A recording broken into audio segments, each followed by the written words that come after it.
président colombien Gustavo Petro avait des commentaires très forts, très chauds à faire sur les États-Unis d'Amérique. Il dit pourquoi l'Amérique n'a jamais de l'argent pour construire, jamais de l'argent pour soutenir les pauvres, jamais de l'argent pour améliorer le système sanitaire, mais ils ont toujours de l'argent pour faire la guerre.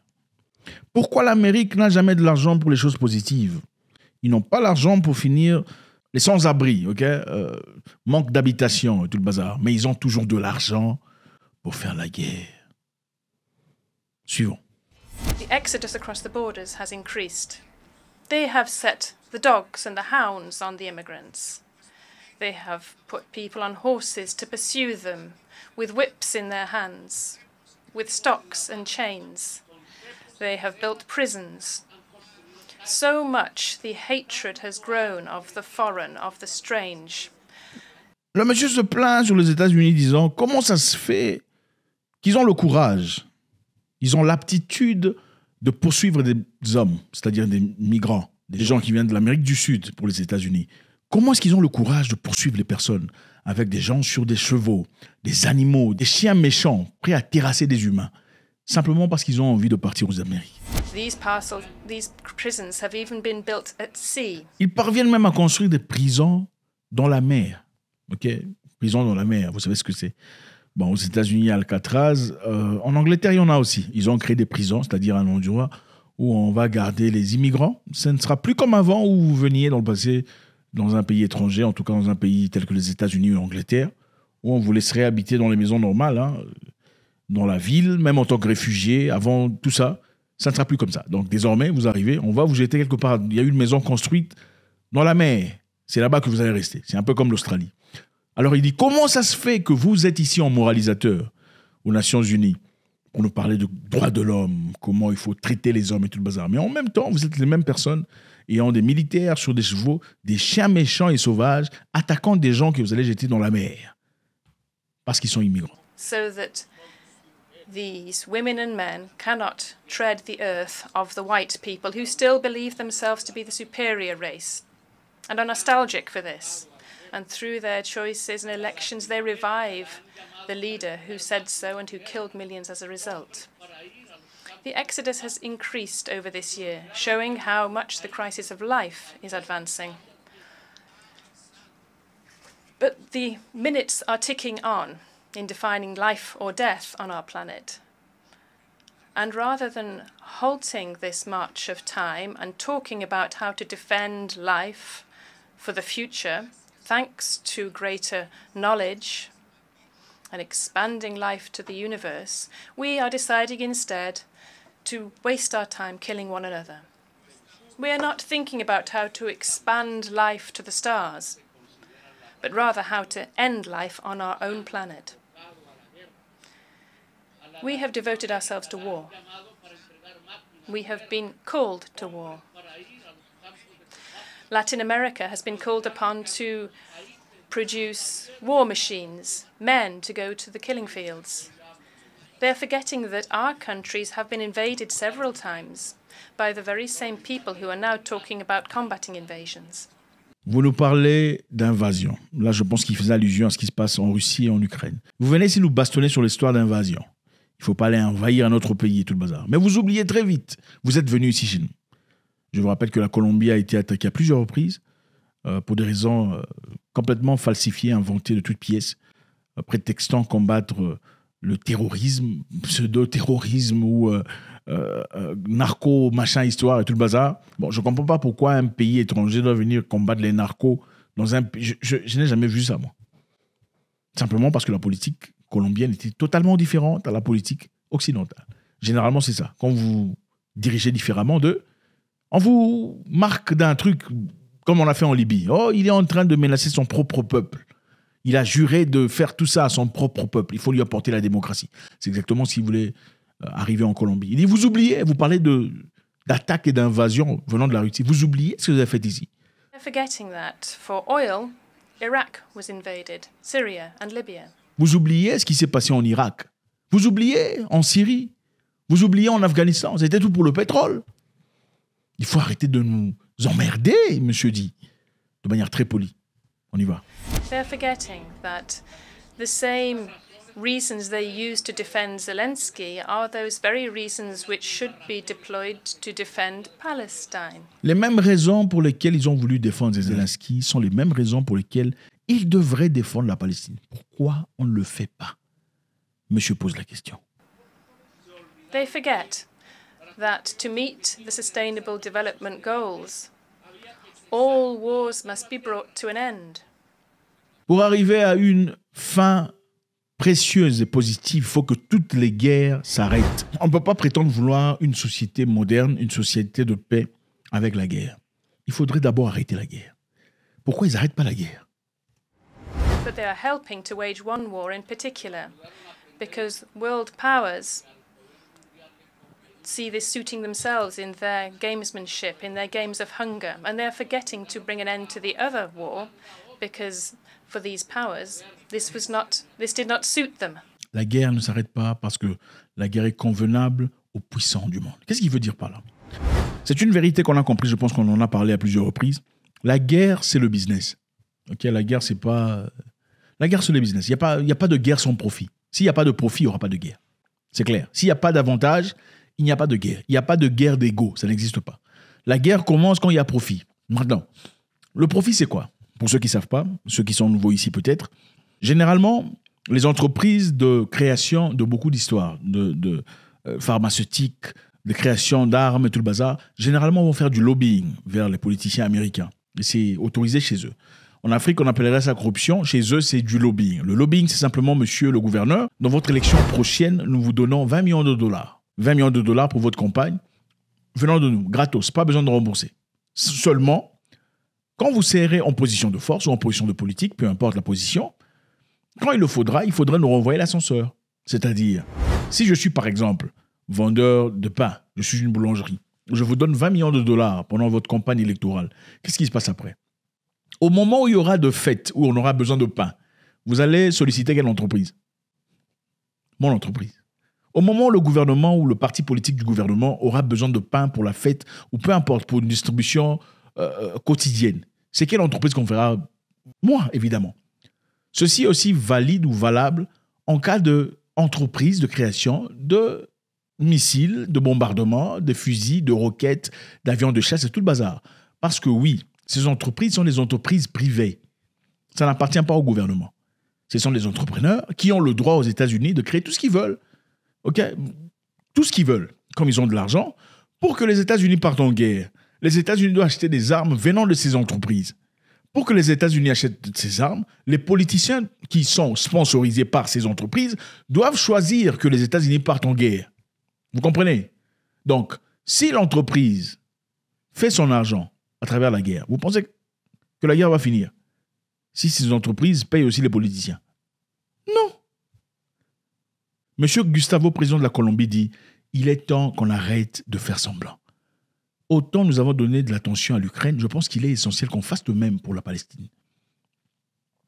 Pourquoi on ne met pas les gens ensemble? Pourquoi on n'appelle pas tout le monde autour d'une table pour discuter, trouver une paix continuelle et juste? Allons-y. What is the difference between Ukraine and Palestine, I ask? Is it not time to bring an end to both wars and other wars too, and make the most of the short time we have to build paths to save life on the planet? They failed to deliver on their own promise to finance adaptation to climate change. They do not have $100 billion to give to countries to defend themselves from floods, storms, and hurricanes. But they do have that money in a single day to allow Russians and Ukrainians to kill one another. Voilà. Ils ont brisé leurs propres promesses. À quoi il fait allusion là? Vous savez, il y a un moment, il y a eu une réunion sur le réchauffement climatique. Je ne sais pas si vous vous en souvenez. On a demandé à plusieurs pays, africains surtout, qui ont commencé à industrialiser leurs faits, de ne pas continuer. Parce que d'après eux, c'est la cause du réchauffement climatique. C'est-à-dire, beaucoup d'entreprises, beaucoup de pays d'ailleurs, je vais vous donner un exemple très concret. Dubaï a découvert son pétrole dans les années 60. Avant, c'était complètement désertique, c'était pauvre.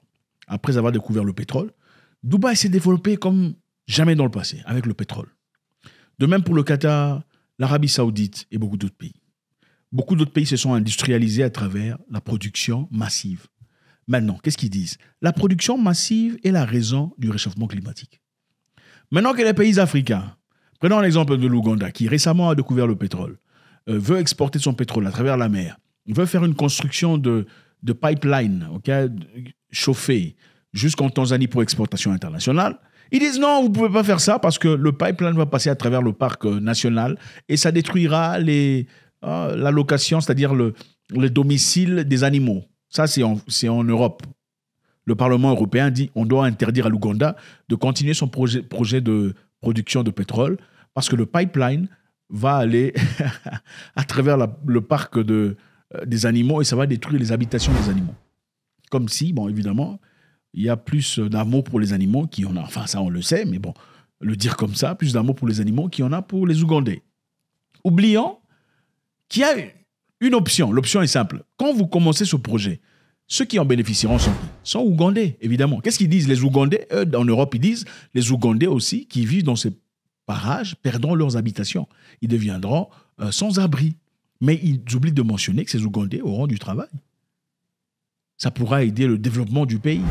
Maintenant, puisque l'Ouganda ainsi que d'autres pays africains ont développé un système où on trouvait un moyen de pouvoir se faire de l'argent, beaucoup d'argent à travers ce qui leur a été conféré par le Créateur, eux disent non, ne le faites pas, parce que ça crée le réchauffement, machin, histoire. De même pour l'Afrique du Sud, à qui on interdit de produire le courant à travers le système nucléaire ou le charbon, parce que ça crée le réchauffement climatique. Mais en même temps, eux se sont servis du même service, des mêmes techniques pendant très longtemps, une centaine d'années. Ils ont développé l'Europe, développé l'Amérique. Maintenant, ils vous disent à vous, non, vous ne le faites pas. Parce que vous, ça crée le réchauffement climatique. Et même statistiquement parlant, on nous dit que l'Afrique n'est sujet qu'à 2% des effets secondaires du réchauffement climatique.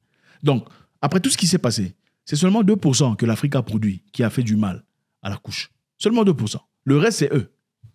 Maintenant, pour empêcher ou pour dissuader les pays en développement, les pays de tiers-monde, à continuer leur projet d'industrialisation, ils ont mis de côté 100 milliards de dollars à qui on donnera de l'argent qu'on distribuera à chaque pays qui en a besoin dans le cadre du réchauffement climatique pour combattre, pour éviter à ce que ces pays fassent leur propre production et ces productions qui causent des dommages.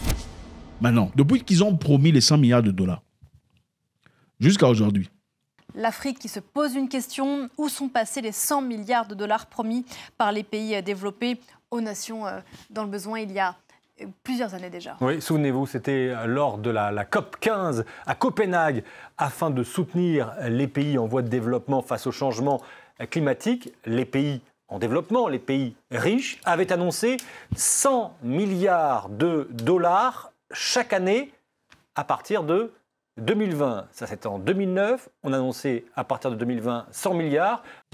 On ne voit pas ça. On met la pression, où est l'argent? 100 milliards de dollars. On ne sait pas où se trouve l'argent. Mais en une journée, ils ont envoyé de l'argent en Ukraine, le président dit. En une seule journée, ils ont envoyé de l'argent en Ukraine pour aller faire la guerre. L'argent pour le réchauffement climatique, il n'y a pas, qu'on a promis aux Africains. On n'en voit pas. C'est qui a dit ça? Comment on va faire ça? Tout ça. L'argent pour l'Ukraine en une journée est sorti. Suivant.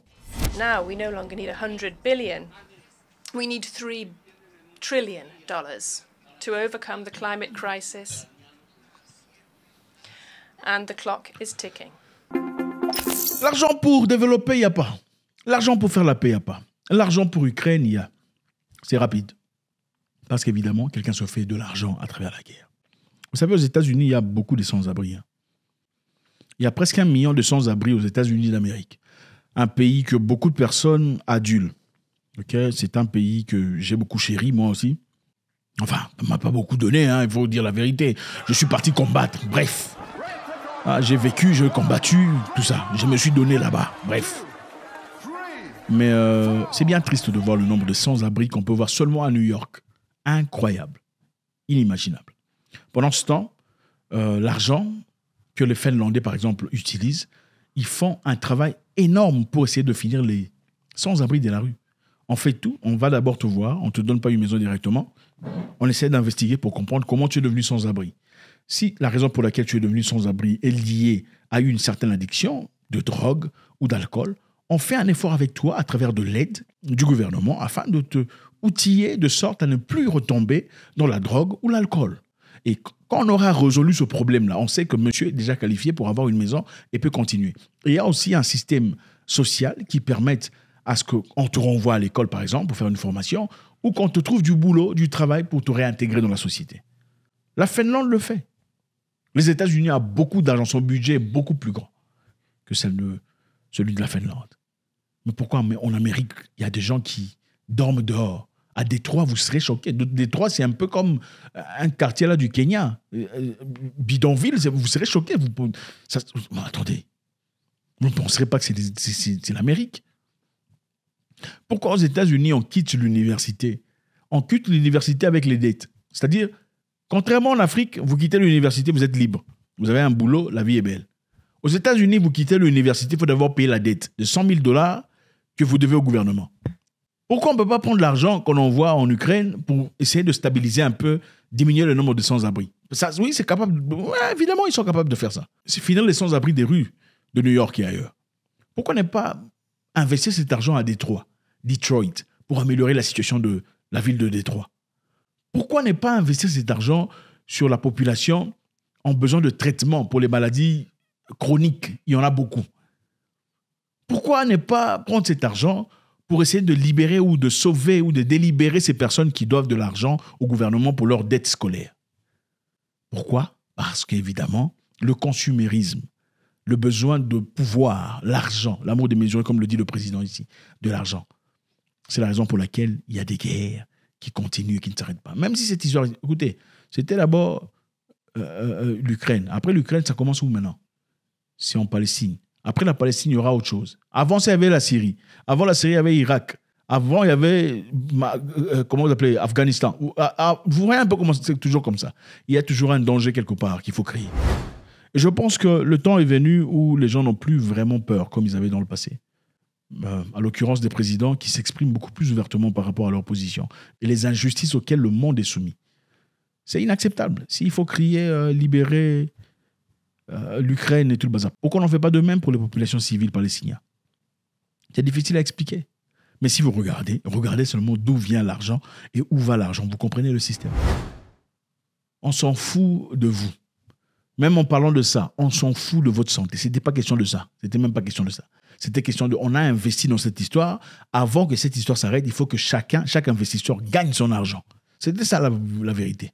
Mais beaucoup de personnes ne comprenaient pas, pensaient que voilà, ces gens-là vous veulent du bien, après tout. Non, ils se foutent éperdument de ce que vous êtes. Merci infiniment les amis, c'est toujours avec beaucoup de plaisir. Faites-nous savoir ce que vous pensez du discours du président colombien. Le courage qu'il montre, en tout cas, que très peu de présidents ont l'habitude de montrer dans la cour internationale. Votre contribution est très nécessaire. God bless.